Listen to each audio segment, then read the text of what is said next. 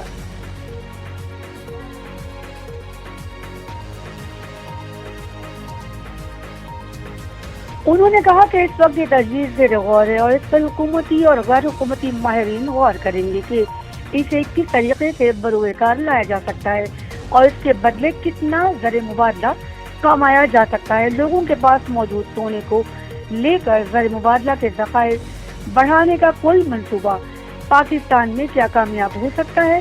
اس کے بارے میں ڈاکٹر پاشا نے کہا کہ اس کی کامیابی پاکستان میں ممکن دکھائی نہیں دیتی، کیونکہ پاکستان میں حکومتوں اور لوگوں کے درمیان اعتماد کا فقدان ہے اور لوگ اس پر یقین نہیں کریں گے۔ اس سلسلے میں سونا جمع نہیں ہوگا۔ انہوں نے کہا کہ جب پاکستان نے 98 میں ایٹمی دھماکے کیے تھے، اس وقت فارن کرنسی اکاؤنٹس منجمد کر دیے گئے تھے اور لوگوں کو مقامی کرنسی میں ادائیگی کی گئی، اس لیے پاکستان میں اس اسکیم کی کامیابی مشکل ہے۔